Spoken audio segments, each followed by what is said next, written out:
Yo, let's go. Friday, Ross and Risky. Let's go. Tap in, tap in. Tell a friend, tell a friend. We back. Play in. Tonight's the end of the play-in tournament, right? It's the end of it.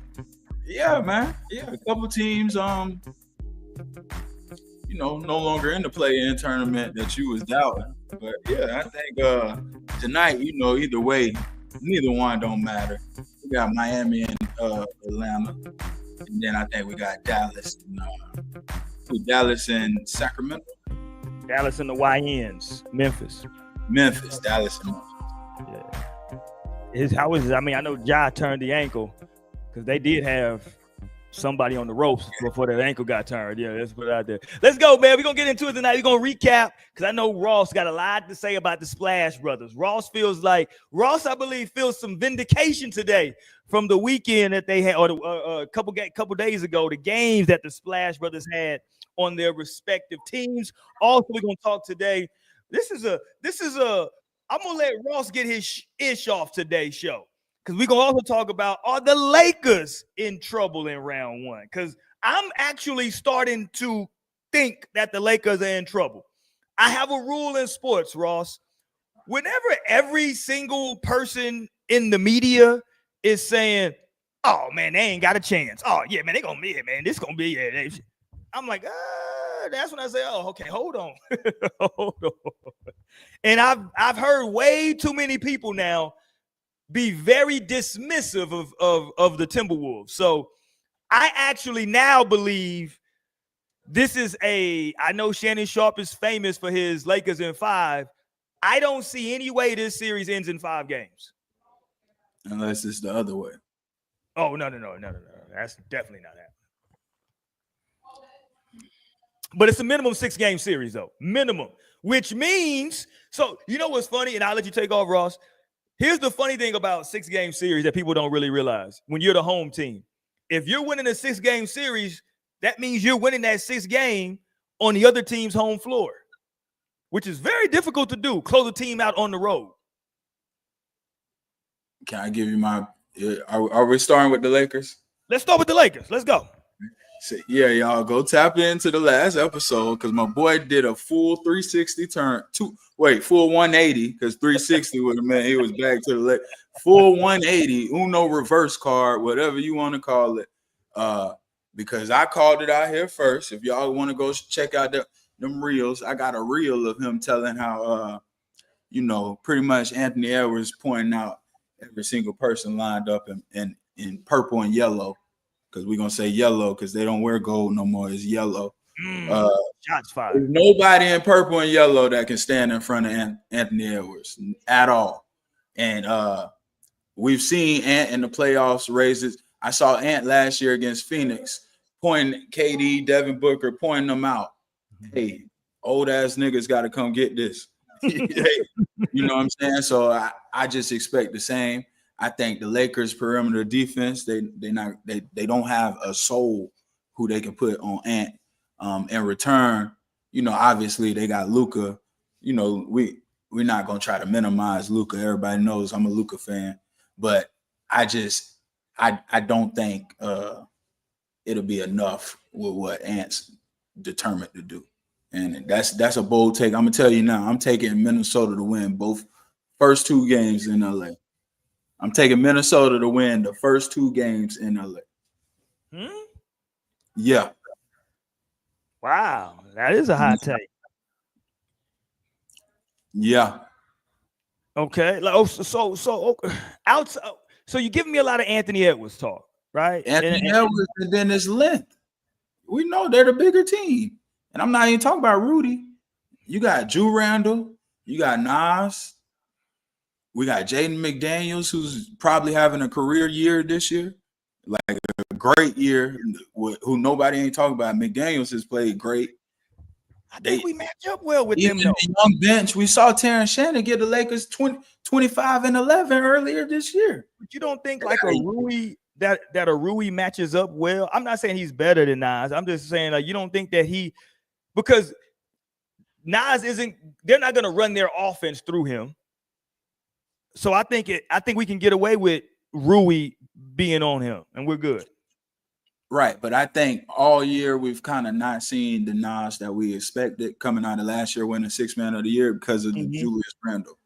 But with Julius Randle missing that extended time, Minnesota got back to them.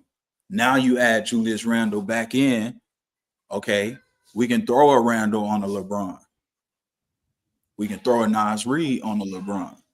And then on offense, Randle and Nas Reed with that second unit when Ant needs a break. I just think with them two, you got a little bit more, even though, with Luka and LeBron, I'm expecting Luka's probably going to average his 25 through 30. LeBron will average his 22 20 to 24. Okay, Austin Reeves, I believe this is where we see somebody finally put some locks on Austin Reeves. I don't believe Austin Reeves will go and average 25 this series like he's been the tail end of the year. Now, if Austin Reeves go out there and lose his mind, and if he's really that, what y'all believe he is, then maybe the Lakers got a chance. But like I said, y'all go check out our short. It's a white boy with a fade in Minnesota. And I'm just going to say, we seen my boy getting in fights and stuff. We seen my boy, like we talked about, we seen my boy win a chip. He a real Philly real one. You know what I'm saying? I'm taking DiVincenzo to lock that Austin Reeves shit up. I think Mike Conley would play a lot less. That was like a glaring weakness last year. And I think this is why you made the moves to draft for Dillingham, to draft for Terrence Shannon, to trade for DiVincenzo. Now you go into the playoffs and you don't have to play Mike Conley, where that was a weakness last year. So, I think Minnesota's ready. I mean, you make a compelling argument. The only issue is that, they got a lot of good players, but, and y'all got one nuclear weapon, but we got double nukes. No, you don't. We got LeBron nuke at this point. Yeah. So by nuke, to be a nuke, that's like you got to average 35 for the series. That's to be a nuke. Well, we got two, so we might not have to use both nukes. Luka might be the only nuke we need. We might not need the other nuke. Average 35 in the series. Here's what I'm telling you: LeBron is going to be second team All NBA this year. That's pretty good, no? Wow. You don't think if he's second team All NBA, that's all off of his name's LeBron James. He's going. They haven't announced it yet, but for everything I hear, he's going to be second team All NBA. He should not be second team All NBA. Okay. I mean, I don't know. Who you putting in front of him? And Jason Tatum. It's a bunch of guys. KD. Well, Jason Tatum. No, first of all, KD's team did he make the play in? That's not what all NBA teams are. Is not. Sure, it is. We have to factor that in because you played with two other All-Stars, KD, and you did make the playoffs. So we're not just looking at your numbers. We're factoring in what happened. You played a bunch of meaningless basketball, so we're good on you, KD. But JT is going to be first team All NBA. Okay, so first team, Shea. Yeah. Ant. I'm fine with that. JT, Giannis, Joker. Yeah. Okay, second team, Brunson or Cade Cunningham. Both of them are averaging 26. You got Dame, who's averaging 25. You got Steph, who's averaging 25. You got hold on. If we're going record, we got Donovan Mitchell. So what are we? Are we going off of stats or are we going off of team success? What are we doing? I think it's a combination. I take Donovan in that two guard position. So Brunson, Donovan. Yeah, Brunson and Donovan. And then LeBron over Jaylen Brown. LeBron had a better year than Jaylen. Yeah. How? I watched the games, Lord. How LeBron James had a better year than Jaylen Brown? They're the defending champs. They've been consistent all year. The man is doing the same thing last year. He's the defending. So here's what I'm telling you. Here's the reason. Because it's even a question, LeBron had the better year. A 4-year-old. A 40-year-old man, we're having to have a conversation if you had a better year than him or not. The 40-year-old man had a better year. That's what that tells me.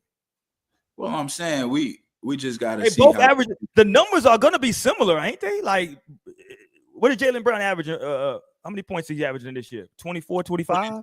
22. Brown averaged So 24. LeBron averaged more points.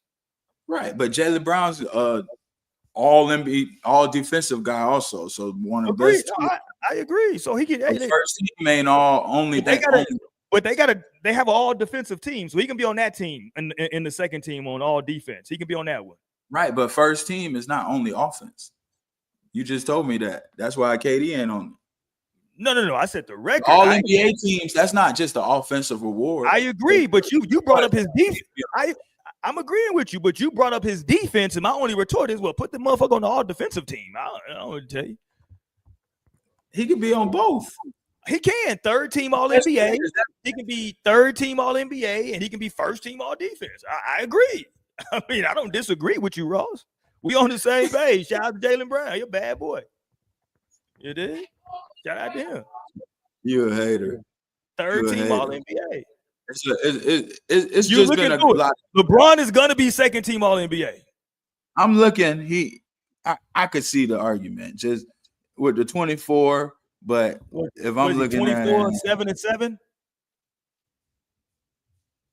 24, 7 and 8. I mean, yeah, that's pretty good. That's pretty good. Team is third in the West. Everybody told me he shot better from 3. He shot up to 37 this year. Great year from the 3. He got his team number 3 in the West, and everybody told me the West is so deep and so difficult. Everybody's right there with the record. He finished third in the West. They traded for a top 5 NBA player. What do you want me to do? You want me to not trade for him? Like, what do you want me to do, Ron? Here we go. The Warriors traded for Jimmy Butler. All right, let's talk about it. Jimmy ain't Luka.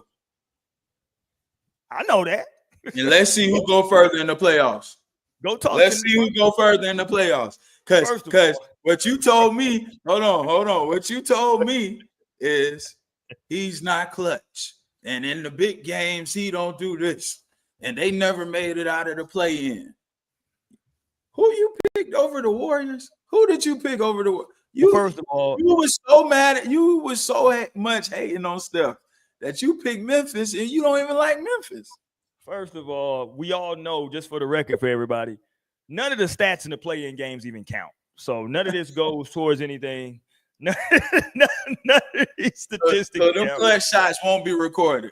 No one cares. Those games don't even happen. No one cares, right? None of that even matters. So, who cares what happens in these games? But Warriors fans, relax. You just now made the playoffs. Y'all weren't even in the playoffs a couple days ago. We were in the playoffs. Y'all weren't even in the playoffs a couple days ago. So, y'all here now, though. So good luck. Hold on. They're here. Not only did they make the playoffs, the Warriors might have knew what they was doing because I think they got the best draw out of everybody.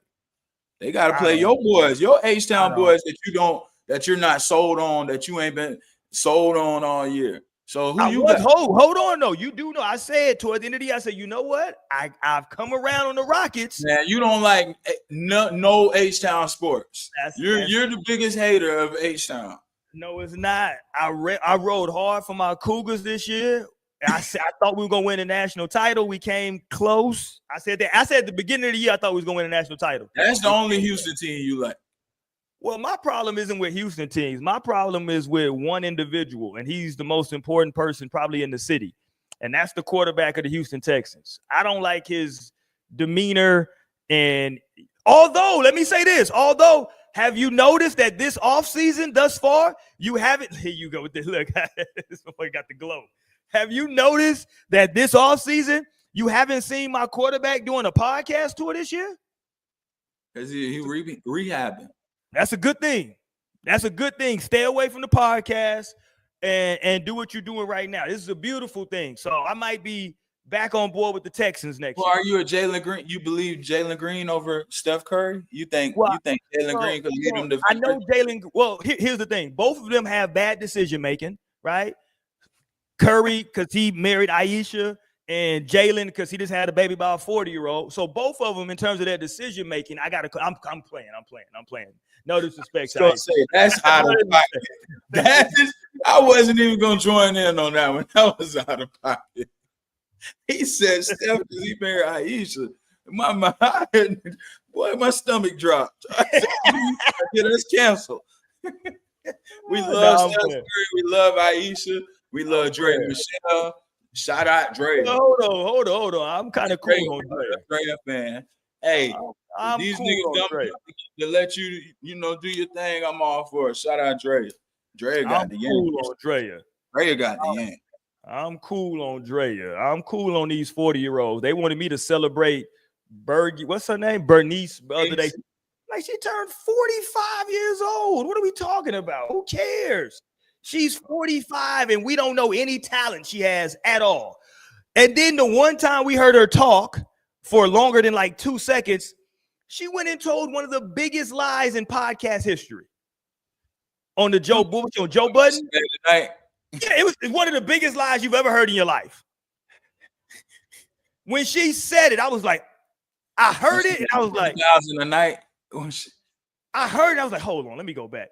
And then everybody in the comments was doing the math. They was like, you do understand what she's saying, like how much she making a year, right? Like, she would never stop doing that job ever in life. Like, so, but shout out to her, though, I guess. Shout out to Jaylen Brown. He showed me good decision making from getting away from her. But getting back to my Rockets, though, I think this is going to be Green's coming out. I think it's the coming out party for our whole squad. I think we got a good vet in there with Brooks, because even though Brooks isn't, we're not looking for Brooks to lead us in scoring. He's going to make. If we didn't have Brooks and we had just like another good 3-man or 2-man in there that like maybe was a better scorer, I would actually lean toward the Warriors.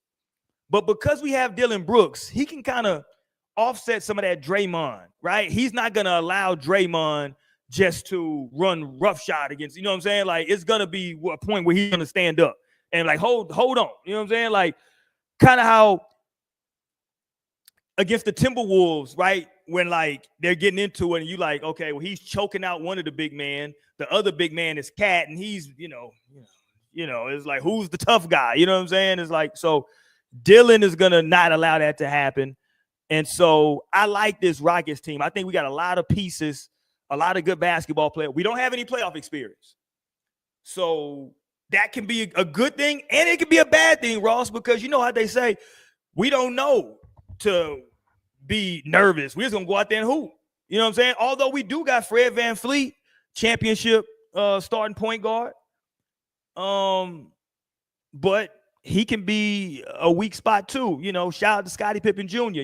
He tried to, y'all wanted to brag on Steph Curry, and poor Scottie Pippen Jr., who was coming off the bench for the Lakers last year, was starting for Memphis. So that tells you all you need to know about that squad. There you go. You do realize, though, Ross, in that play-in game, that close to Memphis pulling off the game. He hit them 2 big shots. No. Ja turned his ankle. If Ja don't turn that ankle. He turned his ankle in the third quarter. You think he was good? You think he was 100% after that? Ja wasn't guarding Steph Curry. I don't care if he was guarding Steph Curry.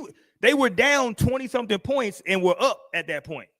Right. And then he turned his ankle, and the Warriors never looked back. It might have been a close game if Ja don't get. I actually picked Memphis, remember?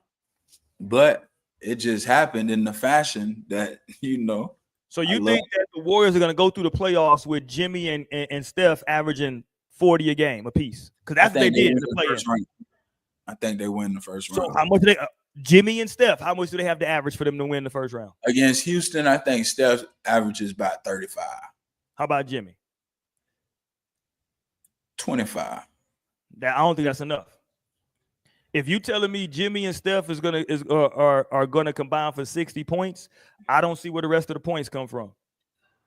Well, I just think with Houston, I like Houston, but I think offensively they can get a little stale. So it's just I'm just going off of Golden State's defense. Really, I like what I saw with Golden State. I like, man, it's a couple guys with Golden State that you always forget about. But see, like I love a Gary Payton. I like to be able to throw him on Jalen Green and slow him down. I think those are the type of guys that Golden State have. I'm not ready to give up on Buddy Hield yet, but I'm Sure, almost you there. should. I'm almost there. I'm almost there.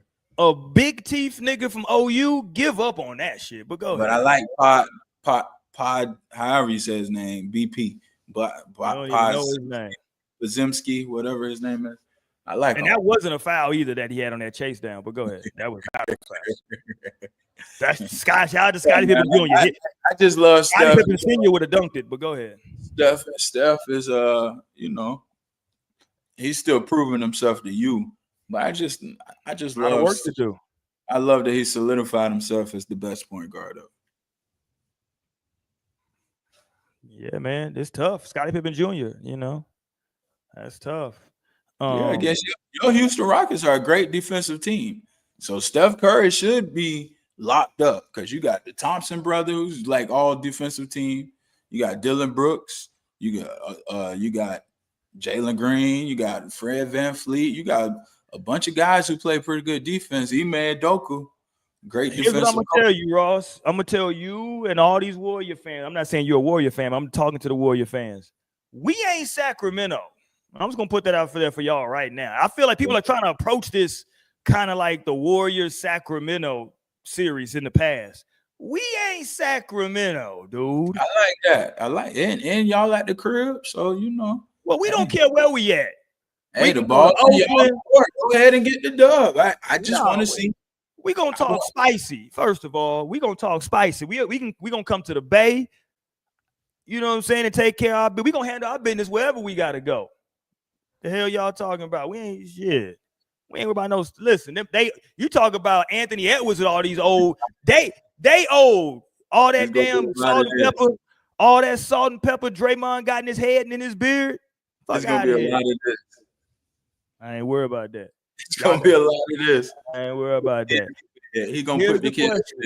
Here's the question: what happens when the Warriors lose this series in the first round and have a first round exit? What happens? What's the? It's too old. See what I'm saying? This is why it's important to get people on the record about these narratives early, because if they lose, they too old. But if they win, it's another night. Now all of a sudden, Steph Curry's top 5 all time now. He been top 5 all time. What you talking about? That's insane, bro. Stop, bro. You gotta stop that. That's insane. You gotta stop that. It's insane, bro. This shit is insane. I would understand Magic Johnson. There's no other point guard in NBA history that's okay. No. I wasn't talking about point guard. I was talking about just top 5 players all the time. I'm saying y'all trying to sneak because Shaq already got him in his top 10. Shaq is talking about why don't we give him no love for greatest of all time? Like, because he's a 6'2" small guard who can't guard anybody. That's why. Now defense matters. It's called basketball. Basketball, you play offense and you play defense. So then what's better than leading the league in scoring, again, defensive player of the year? You said what's better than that? Yeah. That's like the ultimate achievement, right? Well, we got to be, first of all, leading the league in scoring is something that you do in terms of we can go and accumulate that. Now, we've seen people, we've heard how they modified it. Go see David Robinson, right? How they put the fix in to let David Robinson win a score. It's very well documented that the NBA wanted, or at least the Western Conference wanted David Robinson to win the scoring title. That's very well documented, Ross. I'm just saying. So we can manipulate scoring titles in terms of, hey, let's just let him win it. And then these awards are voted upon. It's not like you don't earn Defensive Player of the Year. You play defense and then they vote. So, it's a voted award. I don't know what you want me to tell you. True story. We vote. We don't vote. Who votes? The coaches, the fans, or the coaches, or the players? I think it's the coaches and the media, I believe, for those awards. The people who are probably most familiar with No. Hey, listen, I don't know if they watching the games, Lord. Who's better to vote on the NBA awards than the coaches? And they're the ones who got a game plan against these guys. Well, I don't know how people feel about people, right? It's personal bias that can be in there. You just may not want to give a guy an award, right? I don't know. So we're gonna like the guy who just keeps winning every year, who keeps beating us. We're just gonna keep voting him because we like. Let me ask you a question. Why didn't Jordan win like 6 MVPs in a row? Because he walked away. Because when he came back, he didn't win it every single year. When he came back, why didn't he win it every year? Every single year, he was the GOAT. He was the greatest player. He was clearly the best player any of us have ever seen. Why didn't he win the MVP every year? I don't believe the years at the end when he didn't win it. I don't believe he was still the best player in the league. So you think who was winning the MVPs? Karl Malone. It's not like a young nigga was winning. Karl Malone was winning. Karl Malone probably was better than him. Okay. Same way I don't believe LeBron James still is the best player. I'm glad I got you on record. I'm glad I got you on record just now saying that in 1997, Karl Malone was better than Michael Jordan. That's an insane. Oh no! I thought he was. Nah. Hold on. Nah. That's an insane statement. Nah, you said when he came back. I thought you was talking about after that time when he came back.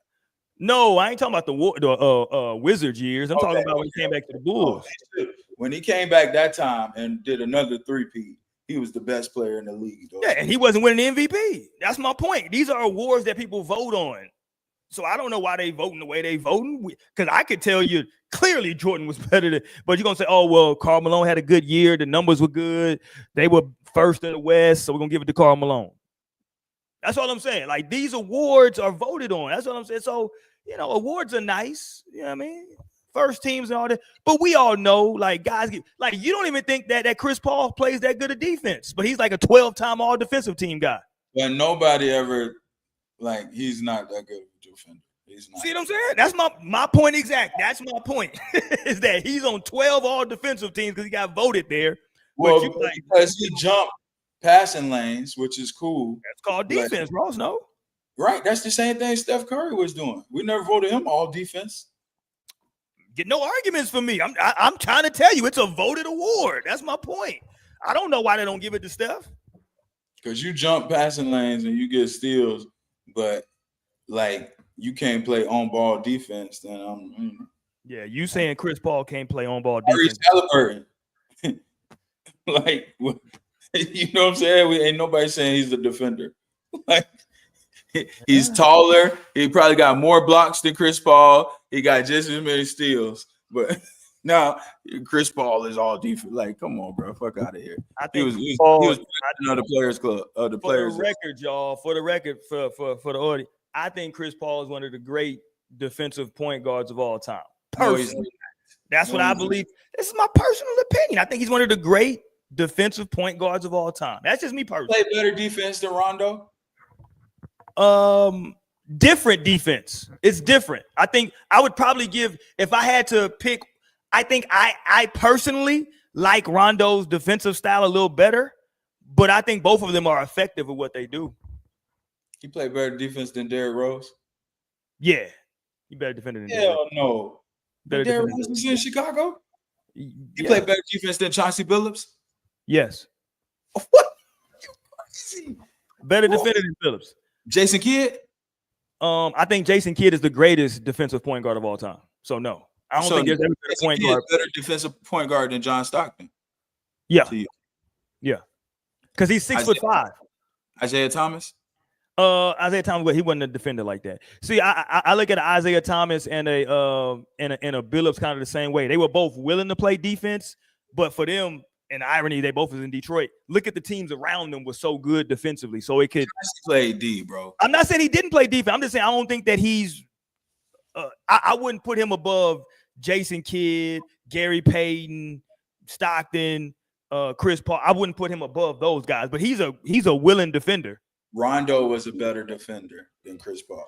I just told you I personally like Rondo's defensive style better than Chris Paul.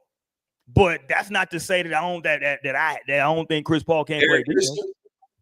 Nah, he ain't stop.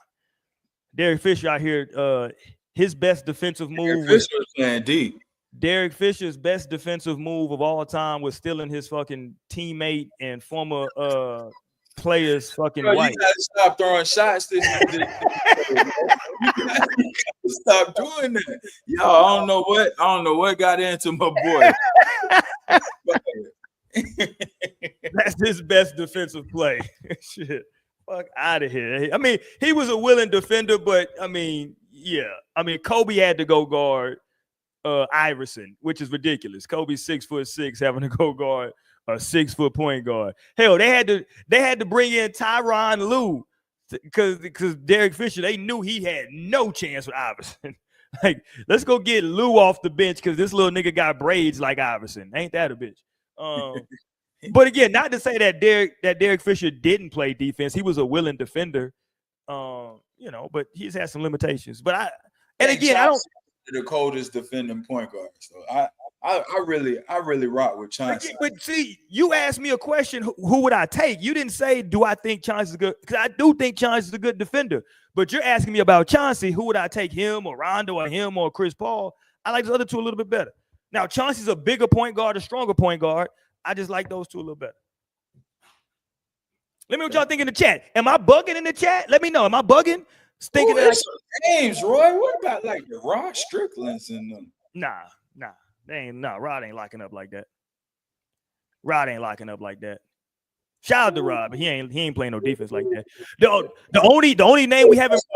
What's my boy? Ooh, that played with Jordan. Ron Harper. Locking up. Yeah, but we can't act like Ron Harper's a great defender because I don't think he ever made any all defensive teams in Chicago. Because only people that can make all defense in Chicago is Jordan. So we can't retroactively go back and be like, yeah, Ron Harper was the shit. Like, no, because at the time, I think he was a very respected defender. Well, no, when he was in Cleveland as a young player, he was a 20-point a game scorer. He was playing defense. He was a hell of a player. Ooh, Drew Holiday. But see, he's not. Is he a point guard? I think of Drew as more of a two guard. So Drew's a point guard, dog. That's how I think of him. I never see him run a point guard. Yeah, I think Gary Payton's the second greatest defensive point guard of all time.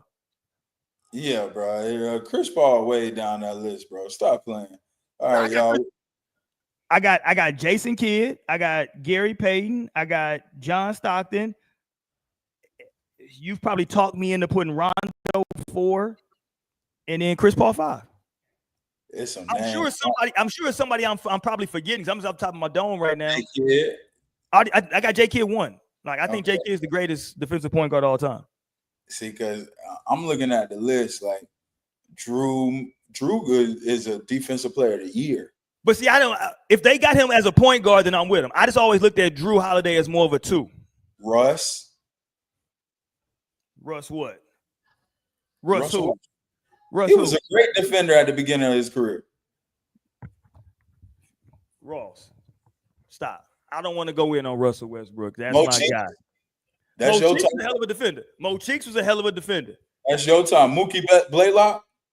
But again, you're talking about, so Mookie was a steals guy. He was a steals guy, quick hand guy. You know what I'm saying? Those your time. Mo Cheeks was one of them. Mo Cheeks a Hall of Famer, first of all. So we got to put some respect on Mo Cheeks' name. He's in the Hall of Fame. So it ain't like he was a scrub out here. Mo Cheeks a hell of a fucking player.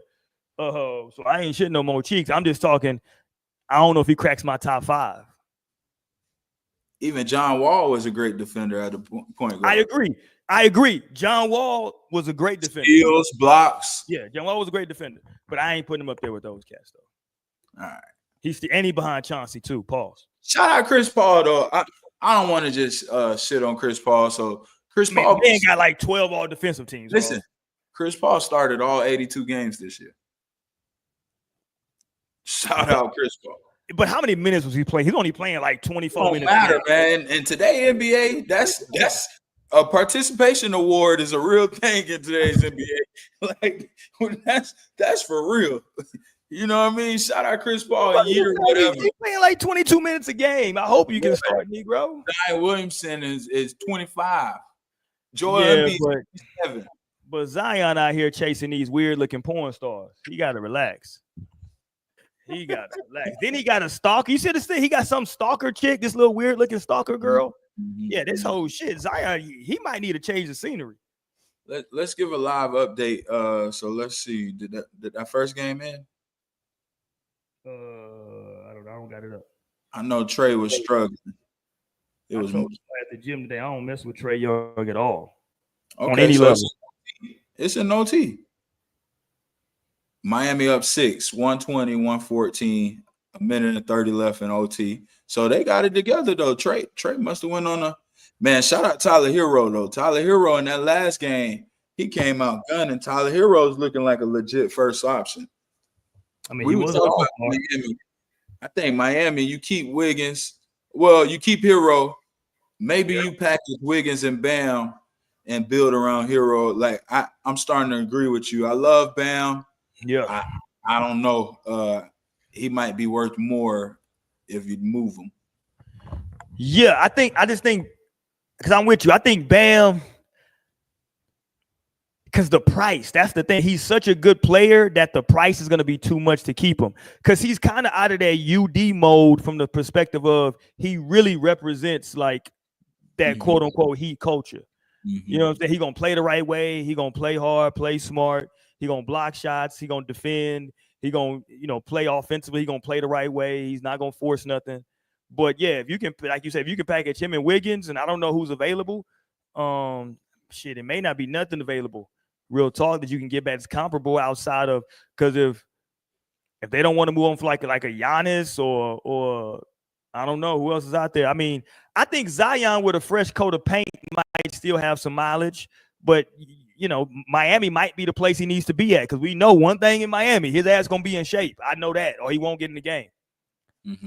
And he gonna love the nightlife in Miami, so you can be in shape and you can go out.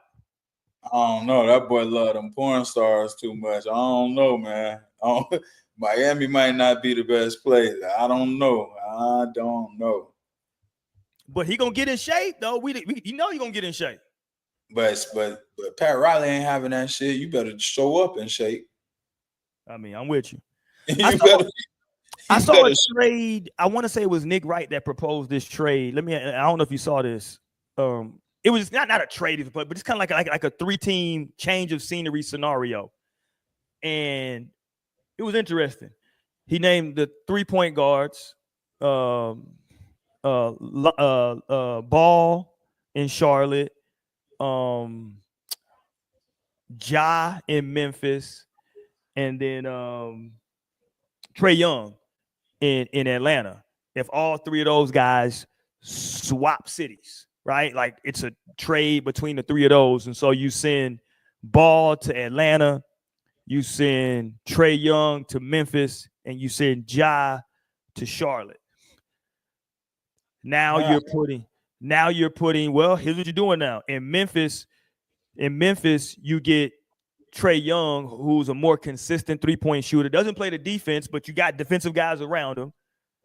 In Charlotte, you get Ja with a fresh start over there now, and he got I'm trying to think, he got a good young kid over there playing with him now that can play a little bit more offensively, and he got a super lob threat. And what's my dude's name? Miles Bridges. We got super lob threat with Miles Bridges. Miles Bridges can play. And then over in Atlanta, it's just some BS over there anyway. So why not bring Ball in Atlanta? He would have a good time in Atlanta. Atlanta would love hanging out with the Ball family. You know what I'm saying? If they showed up in Atlanta. So, I thought it was interesting. I don't know. I don't know the worth of LaMelo at this time. Just because Melo's got the fan support, he's got the kids. He don't play enough games, bro. He don't play, and it's just not winning basketball. I think LaMelo needs to go somewhere and be like a third option, second option. I was thinking, now Zion went to Charlotte with LaMelo. Do you so you package Bridges and the young boy? I would try to keep What's the Miller. kid's name? The kid, Miller. That's the kid from Bama, right? The kid. Yeah, Miller. That's the kid from Bama, right? Yeah. Ooh, that'd be a good trade. Bridges and Brandon Miller for Zion. Whew, that'll help. And you could maybe from the Pelicans, you could bring in Zion and like okay, so Zion and CJ. So yeah, you move all that money off your books if you the Zion and Pelicans. CJ for Bridges and Brandon Miller. That'd be nice. Yeah, That, because you already got rid of what's my man name that they got rid of? Yeah, you already got rid of Bi. So it's a restart, right? You're getting a kid still who got can. some shit over there because those young kids that did play, they all like overachieved as far as numbers. That Trey Murphy kid, he ended up averaging like 23, 24 this year shooting. He was damn near the best 3-point shooter in the league for majority of the time. And then Herb Jones was first team all defense last year. So like their last two draft picks kind of overachieved. So you were able to get rid of CJ and Brandon Ingram, and now you got these two on them rookie contracts. So that's why they kind of ahead of schedule. Then you still got like your boy, what's my little point? Jose Alvarado. Yeah. You got a couple good pieces there. So like they got the young core. They need to bring in, a couple guys for some buckets. And yeah. I think And again, Bryce, those two guys, Miller can go get you a bucket. You know what I'm saying? Bridges can go get you a bucket. Hey, I like that. And then I would say for Memphis, see the thing with Memphis, why you can't give up on Ja, and I understand they want to push this narrative. The difference between Ja and them boys who we named them with, and why Memphis can't get rid of Ja, is it clearly shows, man, when the kid plays, they're a live dog. Like they went from being a top 2 worst team in the league to this year, even if they drop, they're still top 8 in the West. If Ja was in the East, he'd be right there, right behind Cleveland and Boston every year, consistent. So like Ja does have a success of winning, like a recipe for winning. Yeah. Especially throughout the regular season. Now, if you think it can pan out in the playoffs, that's still to be seen. But like I think Ja is not in the same realm as them other two. You know what I'm saying? Ja's a little bit like LaMelo. He's got the biggest fandom out of the three. Right. But LaMelo, you ain't even felt how I felt to win 40 games yet. Don't talk to me. You know what I'm saying? Like you can't win 40 games. And then Trey, I think with him, he's probably gonna have the best numbers out the group.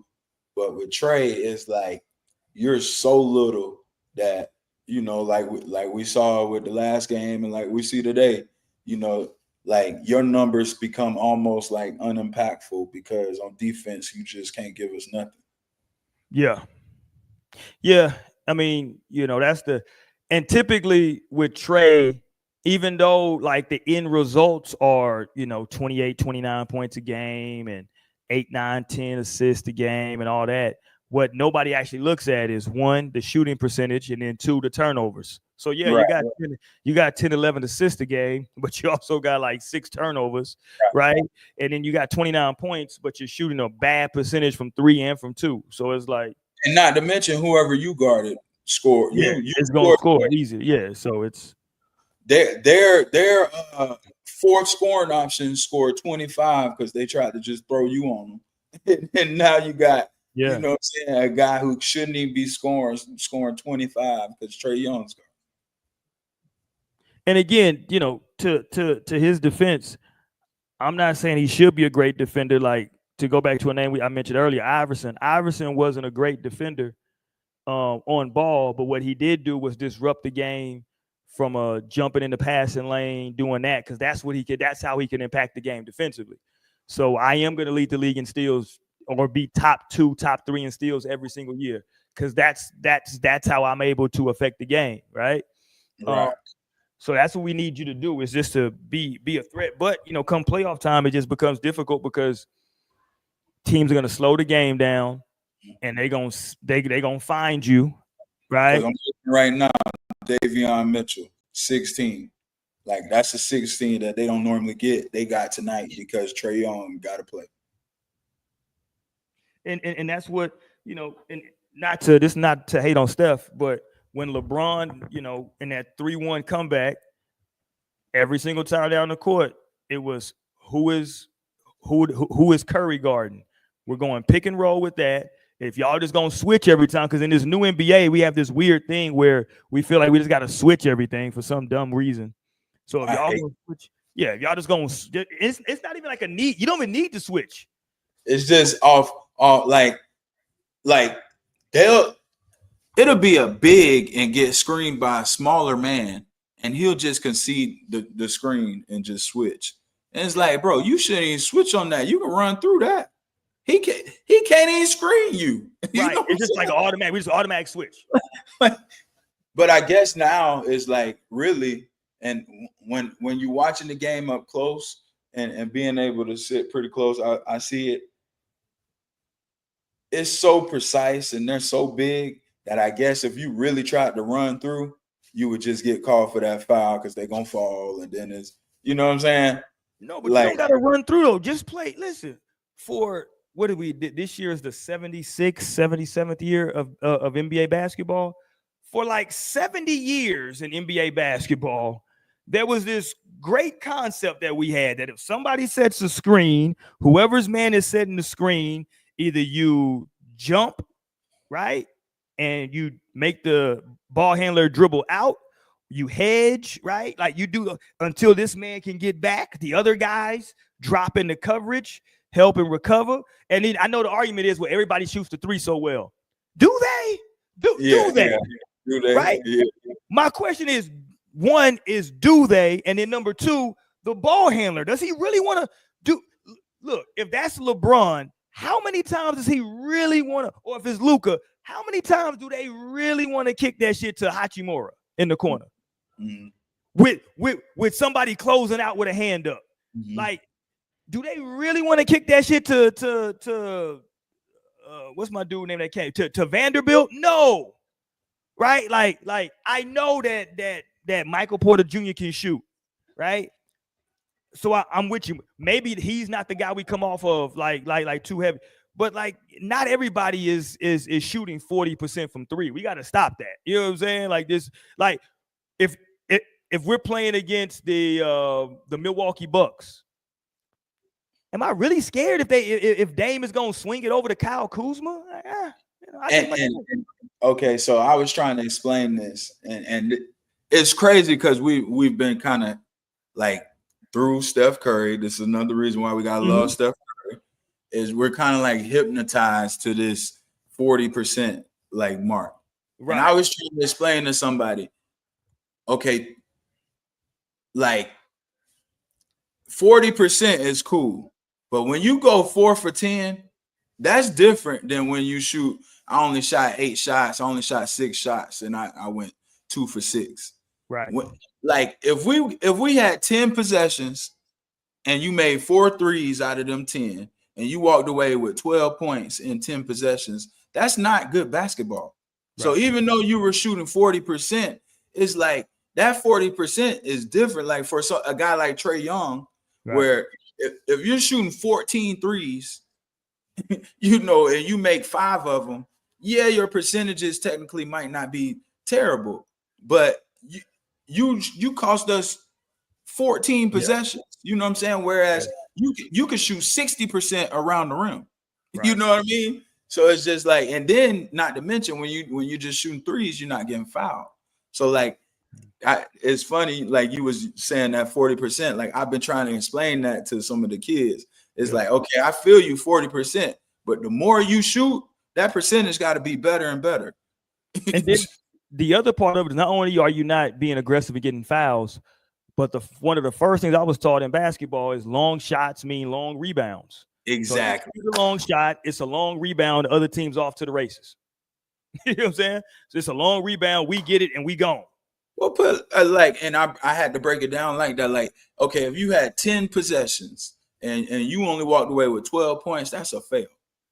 That's a fail. That's 40%. That's a fail. You know what I'm saying? Because you could get a better shot. And like shout out Ant, this year we saw he led the league with the threes, and that was the argument that we were trying to say about Ant right there. It's just like, yeah, you're shooting at a good clip, and yeah, you're making a lot of threes, but you could be 60% around the basket, and then if you're 90 from the free throw line, now you up there with Shea averaging 35, 36 a game, and that's why Shea's so successful, So let me see. So this year, with him doing all those threes, so he shot how many more threes this year? Let me see. Hold on. So last year he attempted 6.7 threes a game. This year he attempted a little over 10 threes a game. Did Anthony Edwards. So he went up almost four. He shot almost 4 more threes a game, right? So again, he's literally the poster child for 40%, right? Because he shot right at 40%. And then you say, okay, well, how did it affect his points per game? So he averaged 26 a game last year, and this year he averaged 27.6. So a point and a half difference. Right. With all, you shot that many more threes. Look at the free throws. He's probably the free throws went down. So the free throws still they stayed about the same. They were just a tick higher last year, but they pretty much are the same. Free throws attempted. But if so, he's shooting more shots, he's shooting more threes, and he's averaging 1 point more. Yeah, and you led the league in threes, but you could have led the league in scoring had you just been more aggressive. Because Shea's averaging like 11, 12 free throws a game. Yeah, because so it seems like the 10 threes a game was all. It feels like it was a concerted effort. That hey, I need to shoot this game. You know what I'm saying? Like and it can't be coaching though, because we've seen organizations and we see like Boston. We was all critical until they got over the hump and won, and now we all salute Boston for how they play. But we literally heard Joe Mazzulla say we need to shoot more threes, and we always looking like, how could you shoot more? And every other shot down court is a three. But hey, some franchises, that's what they want, and somebody could have been Ant's ear saying, hey, we want you to shoot between 8 to 10 threes. And then Ant like, shoot, y'all want me to shoot more? All right. And again, he shot it at that magical, mythical 40% clip, right? But hold on. Oh no, he wasn't 50, 40, 90 because he shot like 80-something% from the free throw line. But again, it's just more than one way to do it. And I think to back to your Steph Curry point, we love Steph's game. Everybody applauds him as a great shooter, that he's greatest shooter we've ever seen. With that being said, people go around and they game plan as if every team has a Steph Curry and a Klay Thompson. And that's what like blows my mind. I'm like, because to your Boston point, until Boston broke through, they weren't winning with that style. Right. They finally just now, but they had been to like 4 or 5 conference finals, and they hadn't broke through. You know what I'm saying? They got to a finals and they laid an egg against the Warriors. Then it was losing Miami Heat. They lost Miami Heat a couple times. Yeah, and if we being very, very brutally honest, when they just won this chip, their best player played horrible. I mean, maybe not horrible is a bad word, but he didn't play good. Mm-hmm. You know what I'm saying? Like, it was the other guys. It was the Whites of the world. It was the Drew Holidays of the world that really played. Porzingis won them game 1, right? Mm-hmm. Now, he was injured after that, but he won game 1 for them, right? So, for me, basketball is a simple game. My college coach used to always say, basketball is simple. We make it complicated. The shit is very, very simple. You pass the ball to the open person. Very simple, bro. It's not that difficult, right? Now, here's the thing. We want certain guys to be open, so we manipulate the offense so that the guy that we want to be open is open the most, right? With that being said, however, too much we fall in love with numbers. Because I heard people talking about Trae Young, and they were saying, man, Trae Young, if you look at you're looking at his numbers, he's headed toward the Hall of Fame. But and again, he might get in. I don't know. But is Trae Young a Hall of Fame player just because you're looking at the number? You're like, man, but he averages this many assists and this many points. But Yeah, but does he? You know what I'm saying? Oh man, that's crazy. That's But crazy. See, look at his numbers though. Watch. Let me go. Watch. I pull up his numbers. Trey your Young. numbers probably stupid. Oh, that's what I'm saying. But nobody, you know what I'm saying? Like he doesn't feel like a Hall of Famer. Pause. Career statistics. Here we go. So for his career right now, how long has he been in the league? 7 years. 1, 2, 3, 4, 5, 6. Yeah, he's been in the league 7 years. And so this is for his career. For his career, he's averaging 25 points, 10 assists. For his career. And only got out of the first round once. I guess if he ever break through and wins, he will be, because those numbers will back it up. But nah, I'm not going. Now people gonna look. Now see, here's what I would tell everybody, that for his career, he also shoots 43% from the field for his career, which is crazy from the field. and low 30s from three, huh? For his career, he shoots 35%, which again isn't good when you consider how many effing threes he takes. Exactly. Like I keep telling people, like, fam, if you're gonna shoot double-digit threes a game, I would suspect that an NBA level player is gonna make at least 4. If you're gonna shoot more than 10. And that, I would say, that's a direct that's a direct like result of how we say the scoring is a little bit skewered in today's NBA. Because are you taking Trae Young over Baron Davis? No day. No are day. You taking Trae Young over Steve Francis? No. That's what I'm saying. Like, and those are guys that we respect that aren't Hall of Famers. You know what I'm saying? Right. Like I'm not taking them over Steph. Like, give me Stephon Marbury. Come on, bro. Come on, bro. Give me Steph Marbury. I don't know. That's a direct result of just the scoring. For his career, he's 25 and 10. I'm not taking Trae Young over Jamal Murray. Who's had a better career? Damn. Who's had a better career? Damn. I mean, Jamal Murray's had the better big moments. Yeah. You rather be Trae, or you rather be Drew Holiday? You know what's funny? Outside of that one, Trae Young had the one run where they made the conference finals. Other than that, right? Yeah. Since then, it's been first round exits, and it's been embarrassing. It's been play in. Losing by 40. Yeah. You know what I'm saying? Like I saw Miami Heat hold him to like averaging 12 points for the series. He's had a couple single digit playoff games, shooting the ball as much as he shoots. Like it's been ugly. So, you know, we saw even in the Magic game. Shout out my Magic. I ain't even get on here and talk about my Magic. We look good. Boston in trouble. But shout out my Magic. We had him so mad. Did you see the move he made and then got ejected from the game? Yeah, that was crazy. That was crazy. We should have started the show with that one. That was crazy. He literally went between my boy's legs with the nutmeg. Beautiful flow. Crazy. And he was so frustrated. He knew there was nothing he could do. And he threw the ball at the referee. Yeah, I was like, what does he do? I was like, what is he on? He crashing out. That was Trae crashing out. Let me ask a question real quick, because I want to hold on. Before I ask the question, let me show you this. I don't know if you saw this, because we were talking about Miami Heat earlier. Did you see this former Miami Heat legend? Oh, you Udonis. I already know what you finna say. He's a Gator also. Address him. It's not UD. It's not UD. Okay. This former Miami legend, what the hell are they feeding him wherever he's playing at right now? Have you seen Hassan Whiteside? What the hell are they feeding Whiteside? Look at him.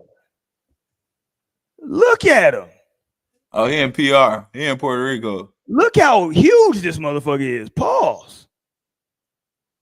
Well, Pat Riley not on. He's not under Pat Riley's rule no more. Like, what type of supplements is he? Like, Jesus. Look at this man, bro. He looks insane. He looks huge, bro. Pause. Look at he don't even jump on shots. It's just all upper body. Yeah, and he good in fact. That's that beans and rice every night. Look at this man. Yeah, that's Come that on, beans and dude. rice. That's unfair, right? That's like Embiid in the NBA. He look like Joel Embiid, don't he? Look at him. Look at. Yeah, Go look get a at he bucket, got Whiteside. Go get a bucket, Whiteside. Roy, look, my boy. My boy ain't even try to step over and help at all. Hell no, you don't want him running into you. You see how big his shoulders like? He looks insane over there in Puerto Like Rico. how Embiid be making dudes look. That's Bro, crazy.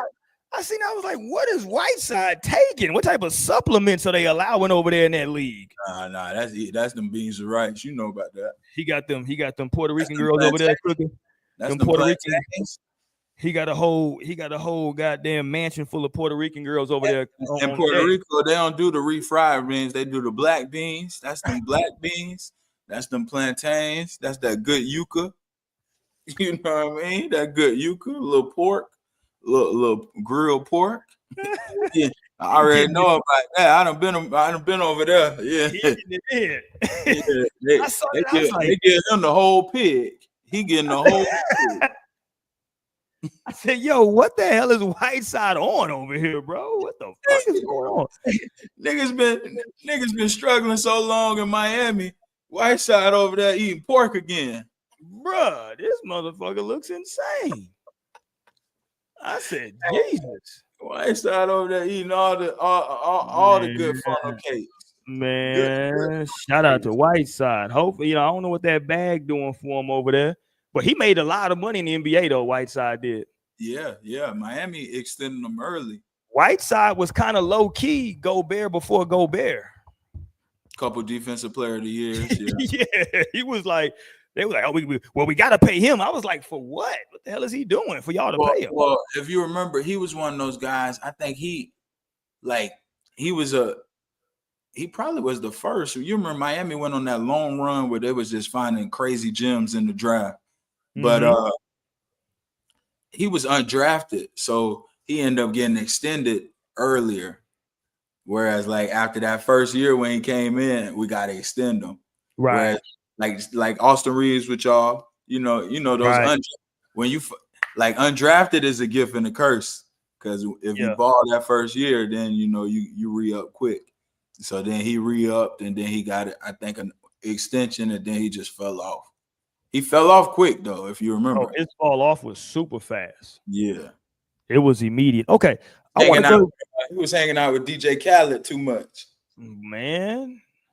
Okay, we got two more things we want to get to for get out of here tonight. I got to ask two questions. One, the first question is, with it coming to an end tonight for this year, is the play-in still needed? Let me ask you that. Do we still need the play-in? Do you like the play-in? Should we keep it? Or has it kind of, are we cool on the play-in now? Okay, put it like this. Miami was a 10 seed. So it's not a city that, like, you lost your spot to 10 seed. But then also, you as an 8 seed, you lost 2 games in a row. I mean, like, look at the Hawks right now. Like, that's crazy. Right. They out. Yeah, and what were they? Were they a 7? 8. And Miami. They were 8. Okay, yeah. And Miami fought their way out. So, it's crazy, but I think it's good because it like we said, that last week of basketball in the NBA, like we've seen in past years where teams would kind of bench the guys at the end, not play through the end of the year. So, like, we got the best games at the end. Like, pretty much with the play-in, the playoff starts the last week of the season because all the implications and stuff. So I think it's good for the game. I know some of them teams hate it, and it's kind of screwed up.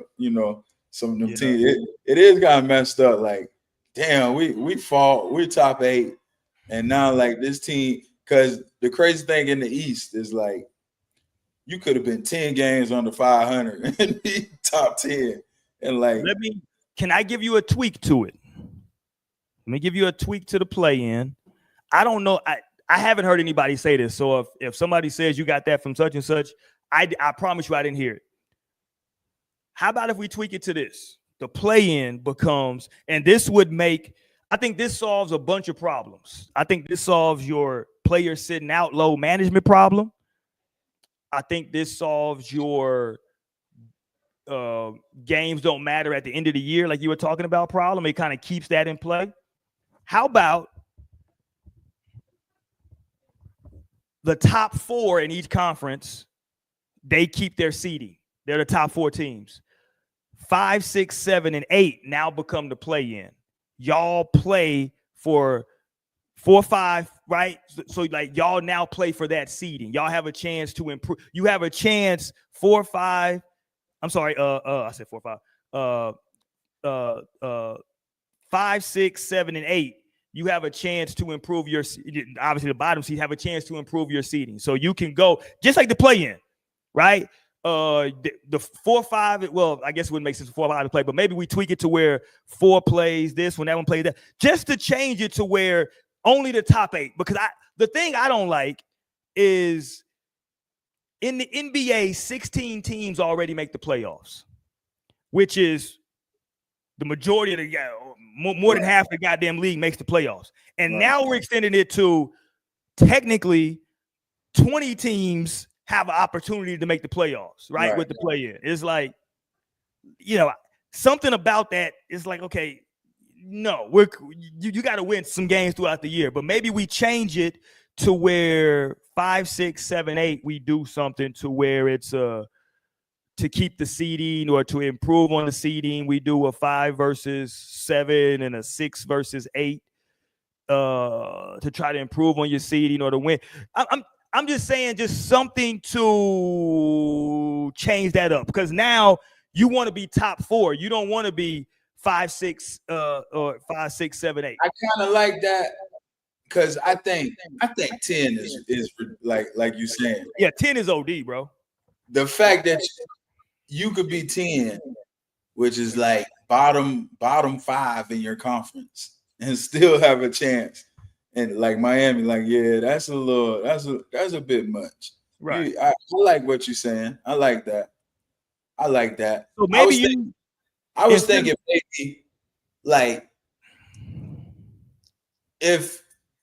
maybe even look at the differential. Like if you're 4 games difference, like I shouldn't have to compete with a team that I'm 4 games ahead of. Like if between 8 and 9, like it's under 2 games, okay, maybe give them a chance to play. But like if it's, okay, I got you. Hold on, I got you. I just cracked the whole code with we combining right now with what we just did. I got you. I cracked the code. You can, as a 9 or a 10 seed, you can force, quote unquote, a play-in if you get within X amount of games. That's what I'm saying. But like, let me pull up Miami. I'm with you. So, okay, yeah, I'm with you on that. So now all of a sudden, if you 9 and 10, you can, quote unquote, force a play-in scenario if you can get within X amount of games of this team. So look like this. The Magic was 41 and 41, 500. The Hawks were 40 and 42. Miami was 37 and 45. And Miami's going to be the 8 seed. So Miami is 8 games from 500. And they're going, like, that's crazy. So I'm with you. I think maybe as a 9 or a 10 seed, you have to be able to close that gap to 2 games of 7 and 8 to quote unquote, because like maybe we say the play-in is not a given thing every year. Those teams have to qualify for the play-in, and if you don't qualify, it's no play-in. Exactly. But because now that's an incentive. That's an incentive for 7 and 8 to win game. First of all, you don't even want to be 7 and 8. You want to bust your ass to get out of there. But now if you 9 and 10, like you said, are you gonna pack it in? Or I would like something like they need to incentivize the in-season tournament and somehow give it playoff implications. Like I would like somehow like, okay, if you're like the bottom half of the standings, you play in the in-season tournament to solidify your like something. But what I don't want them to do is keep adding these tournaments, and like now it's just like the league's just trying to find anything to make these niggas play. Yeah. You know what I'm saying? Like we done added an in-season tournament trying to throw you $1 million. Now we got to give you a play-in tournament so the end of the season matters. It's like, all right, like I would like somehow for them to be able to kind of combine both into like, you know, kind of make them correlate. You know what I'm even with? Maybe I'm not opposed to tweaking things. First thing I would do if I was commissioner, the first thing I would do is I would change the first round back to 5 games.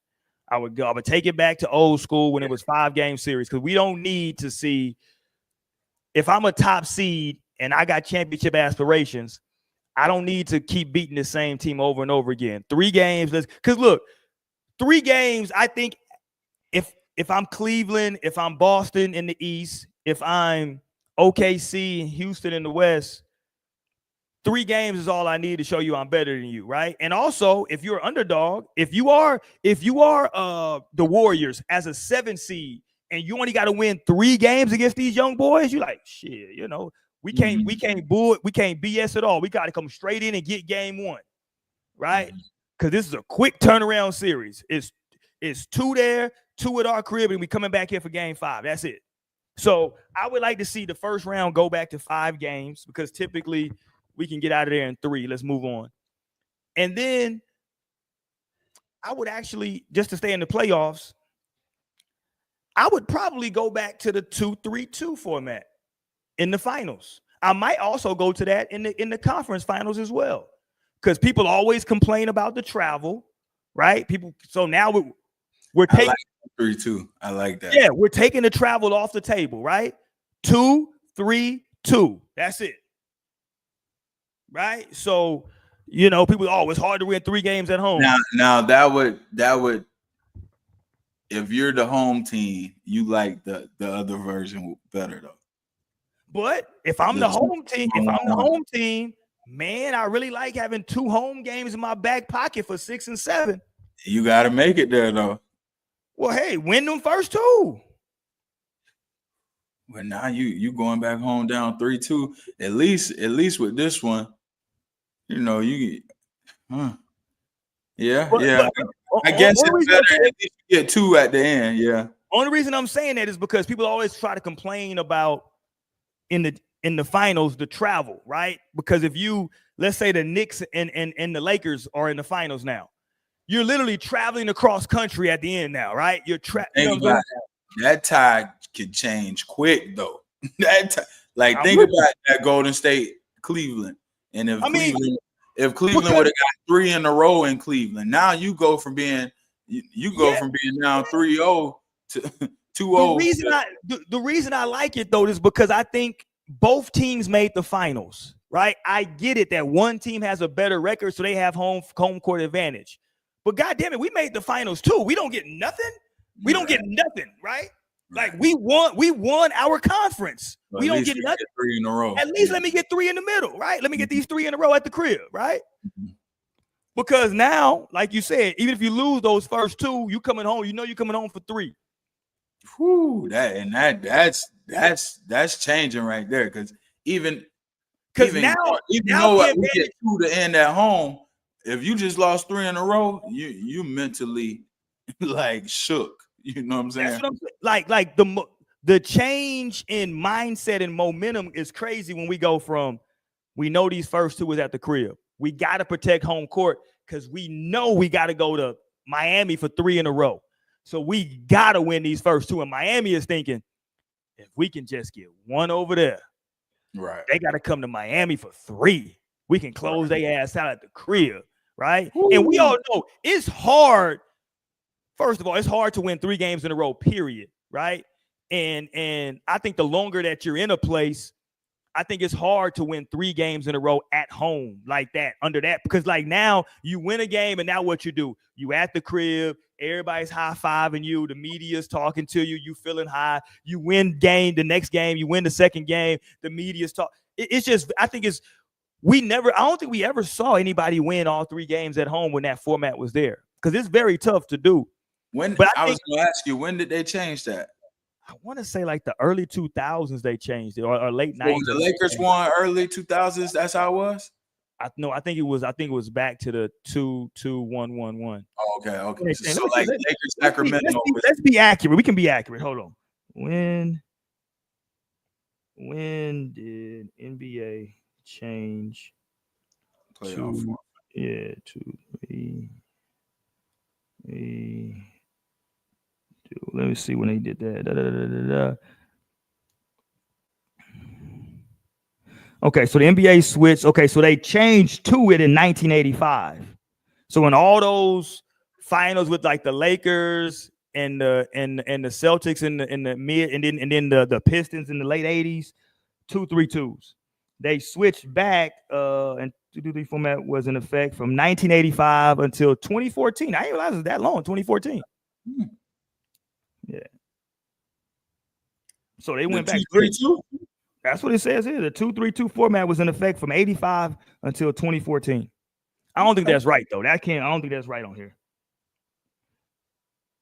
The format has been used. The format has been used in the NBA team on a unanimous vote to change the format. They're saying they changed it, yeah, like in 2013. I didn't think it was still used then.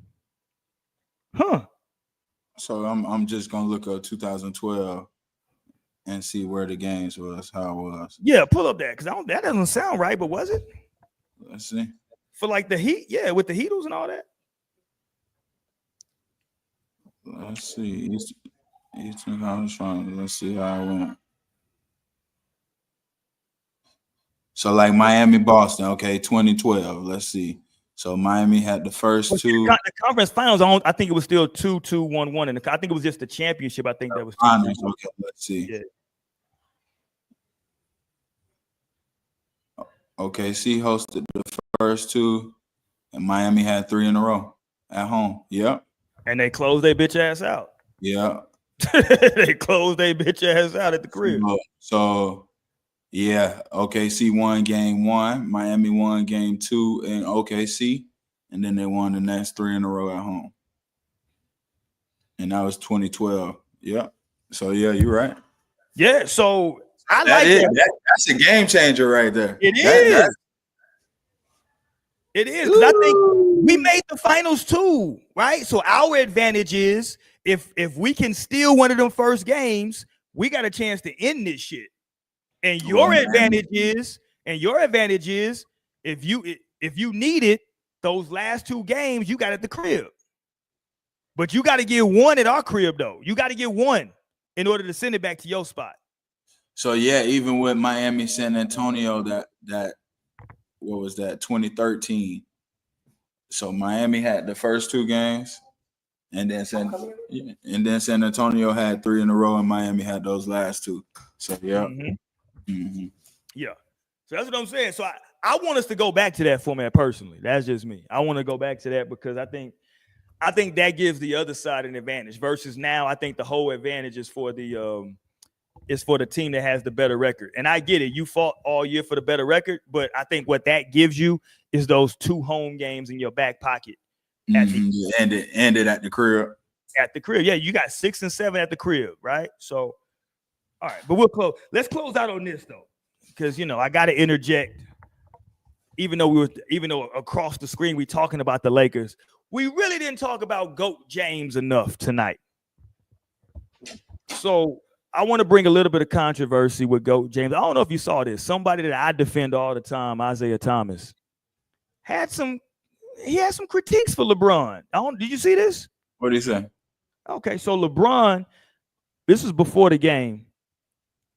LeBron, I forgot where they were playing at. Maybe this was in LA. So this was before the game, and we might get a strike for this, but this is fair use, y'all. Don't give us a strike for this. I want to show this to the people. Here we go. Second part of our doubleheader tonight. LeBron James going to play the game like this. Shirts and skins is what they're doing tonight. I just totally 100% object to this. And if I was the GM or coach, Me too. I would never let one of my players walk out on the floor looking like this. I mean, we are a professional Oh, NBA league. We ain't summer league. We ain't at the YMCA. Listen, I think coaches got to go back to suits. Absolutely. I just mean Absolutely. Yeah. I just think college and pro. I just think the professionalism in our NBA league has diminished so much. And I look, I like LeBron. I'm a fan of his, so forth and so on. But to walk out on the floor before a game with no shirt on and shoot, I mean, come on, man. Where we at? What we doing? Okay, now you know, Ross, I got a lot of respect for Zeke. You know me, I love me some Isaiah Thomas. Talk to me, Ross. What you think? okay. First off, being able to go to games and be there early, that wasn't the shoot around when like right before the start of the game. That was the shoot around an hour or so before the game starts when they come out and they do their own thing. Like the only way you was in that arena is if you had a VIP ticket, you was one of the close up people and you went there super early to watch that.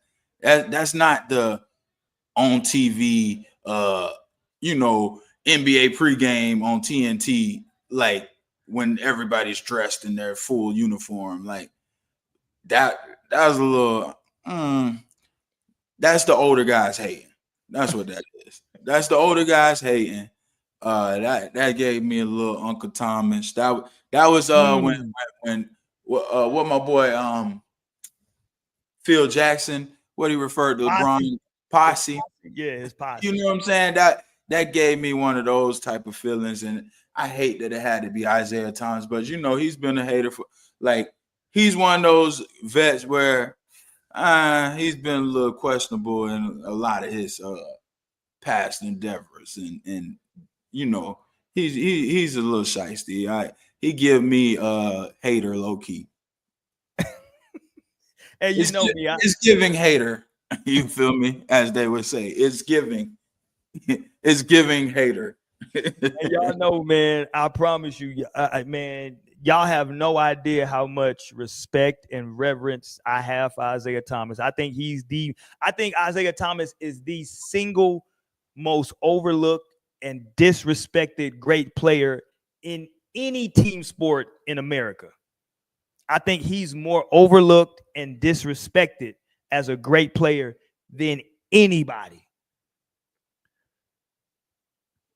With that being said, I don't love necessarily what he said. I kind of understand or at least I'm trying to kind of understand where he's coming from.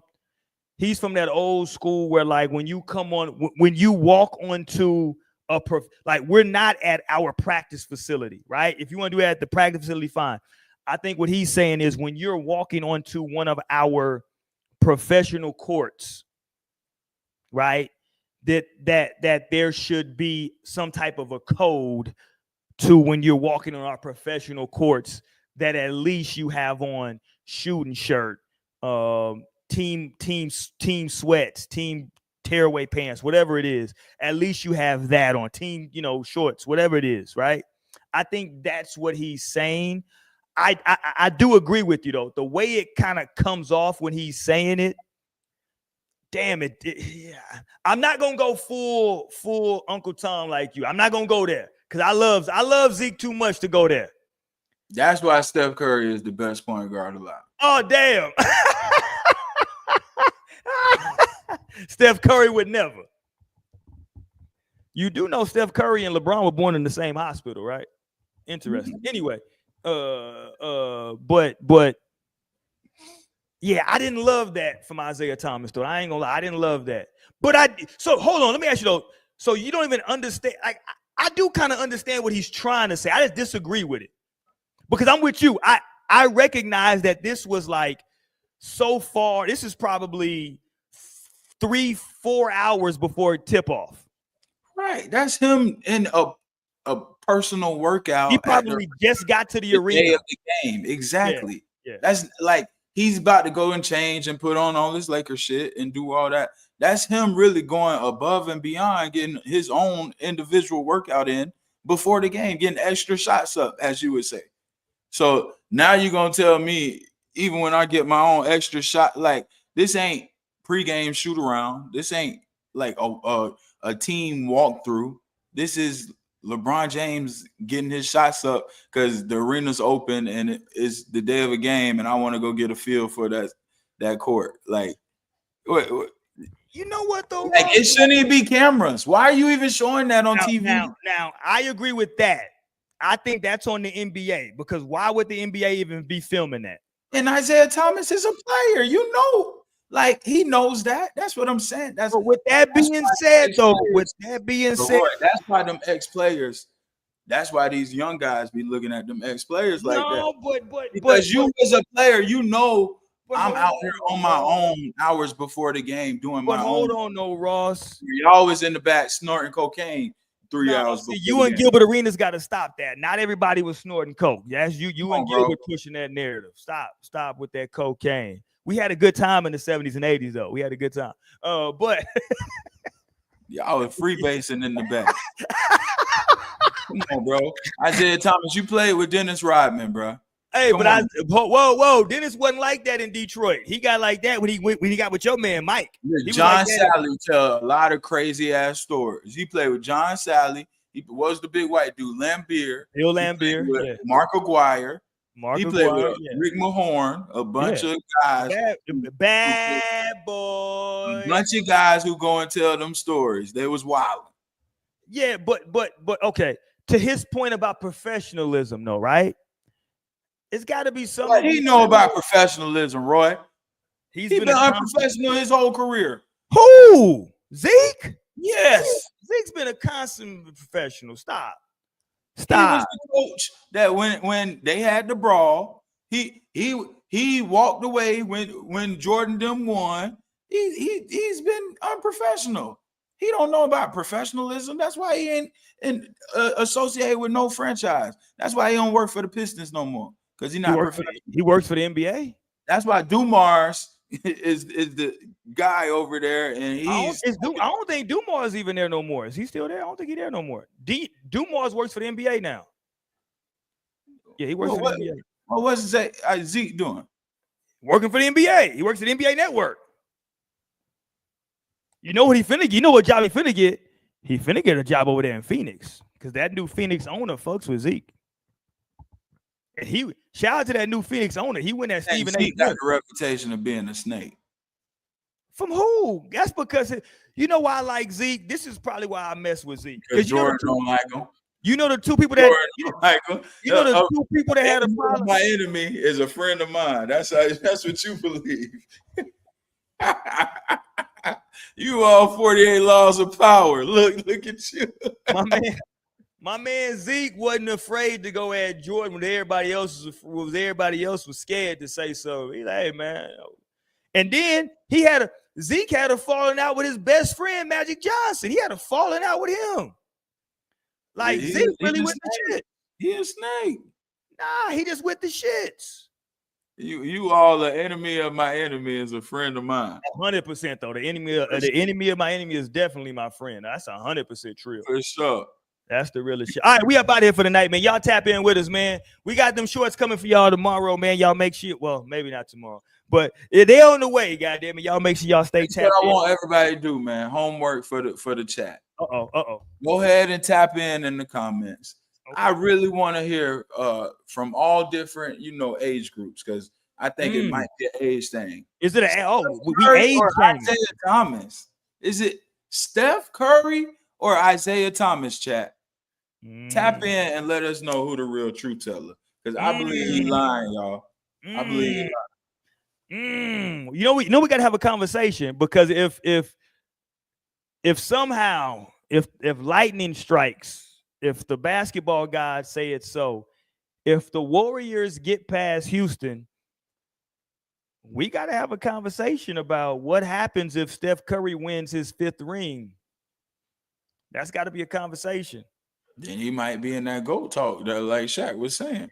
he won't. He's nowhere near it. But we got to have the conversation. He will be in the conversation, though. I mean, you get 5 rings. That's Kobe. That's Duncan. That's Magic. With the same team. With the same team. With one squad. With one squad. You did bring in some mercenaries, though. Jimmy Butler. They ain't fired the GM and go through. Whoa. They did fire the GM. They got a new GM in there. They got Dunleavy. Dookie. They got a Dookie in there. Dunleavy. Yeah, I mean, one guy done had 25 coaches. The other guy had 2. You feel me? I mean, one guy had with 20 Hall of Famers. The other guy played with 3 or 4. You feel me? We'll have that conversation. I don't think the conversation is gonna be needed. So I ain't worried about nothing. I ain't worried about nothing, right? I ain't worried about nothing. I don't think the conversation is gonna be needed at all, ladies and gentlemen. But it may, if it comes there, we'll talk about it. I ain't gonna hide from nothing, and I ain't gonna turn nothing down but my collar. Thank y'all for rocking with us out there, man. Y'all been showing a lot of love in them shorts. I know y'all like them shorts. Jump up in the main show as well, though. Show us some love in the main show. Y'all can tap in with us over there. We gotta at some point talk about Bill Belichick. He got his girlfriend all on the field. That shit is crazy. We ain't even got to get to Bill. Bill is going crazy over there at Carolina. Hey, and then Nico went to UCLA, and I mean, I saw he only gonna get about $900,000 after taxes.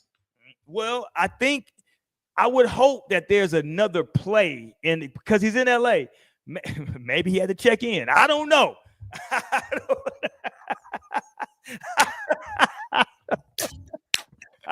might not even get the 900. He go ahead and go check in. I don't know, man. LA crazy right now, bro.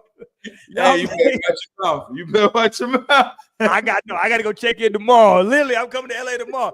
Hey, I'm gonna check in. Don't get it fucked up. I'm tapping in. Somebody whack anybody. Shit. Y'all holler at me, man. What peace? We'll see y'all next week, man. We out. Peace.